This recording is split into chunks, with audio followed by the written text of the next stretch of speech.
નવસારી મહાનગરપાલિકા બન્યા બાદ શહેરના વિકાસને લઈને અનેક અપેક્ષાઓ બંધાઈ હતી, પરંતુ ટ્રાફિક સમસ્યાનો ઉકેલ માટે લાખોના ખર્ચે લગાવાયેલા ટ્રાફિક સિગ્નલ મહિનાઓથી બંધ હાલતમાં છે। જૂનાથાણા અને લુન્સીકોઈ જેવા વ્યસ્ત 4 રસ્તા પર સિગ્નલ ચાલુ ન થતા શહેરીજનોમાં અસમંજસ અને નારાજગી જોવા મળી રહી છે। ત્યારે આખરે ટ્રાફિક સિગ્નલ ક્યારે શરૂ થશે તે મોટો પ્રશ્ન બની ગયો છે। જુઓ અમારા વિશેષ અહેવાલમાં।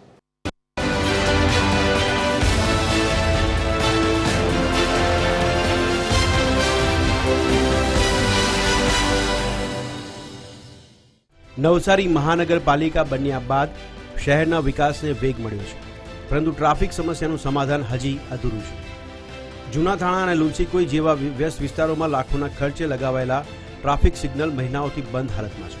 ટેસ્ટિંગ બાદ પણ સિગ્નલ શરૂ ન થતા શહેરીજનોમાં અસમંજસ અને નારાજગી જોવા મળી રહી છે। સાંજના સમય અને સવારના સમયે જ્યારે આ વિસ્તારમાં ઘણી ટ્રાફિક હોય ત્યારે સિગ્નલો ચાલુ થવા જોઈએ, જે ભૂલે લઈ કે શહેરના નગરજનોને અને ટેવ પણ પડે ને।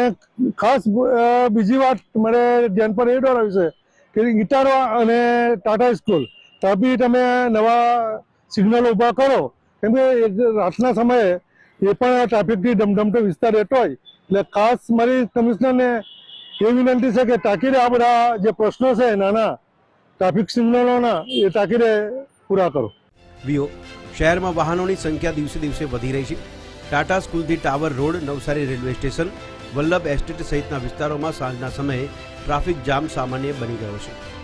ટ્રાફિક હળવો કરવા લગાવાયેલા સિગ્નલ બંધ રહેતા લોકો માટે મુશ્કેલી વધી છે અને લાખો રૂપિયા પાણીમાં ગયા હોવાની ચર્ચા ઉઠી છે। ડેલી ડે ટુ ડે જે આનો ઓપરેશન છે, જે આનો ટાઈમ પીરિયડ હોય છે, ક્યારે ચાલુ કરવાનો હોય છે, ક્યારે બંધ કરવાના હોય છે, એ બધું ટ્રાફિક પોલીસ દ્વારા નિયત કરવામાં આવતું હોય છે અને જે છે એ પણ કમ્યુનિકેટ ટ્રાફિક પોલીસ જોડે કરી દીધું છે। ટ્રાફિક પોલીસ પણ અમારી શનિવારે કલેક્ટર મેડમની અધ્યક્ષતામાં મિટિંગ હતી, આમાં પણ ચર્ચા થયા મુજબ ટ્રાફિક પોલીસ પણ અત્યારે એ બધું પ્લાન આઉટ કરી રહી છે કે કયા રૂટ ઉપર કેટલા વાગે ચાલુ કરવાના, કેટલા વાગે બંધ કરવાના।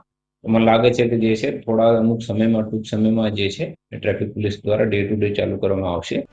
નવસારી શહેરને મહાનગરપાલિકા મળતા જ શહેરની કાયાપલટ થવાની આશા શહેરીજનોમાં હતી, પરંતુ શહેરના ટ્રાફિક સમસ્યાના સમાધાન માટે લગાવવામાં આવેલા ટ્રાફિક સિગ્નલ પણ બંધ રહેતા શહેરીજનોની આશા નિરાશામાં પરિણમી છે।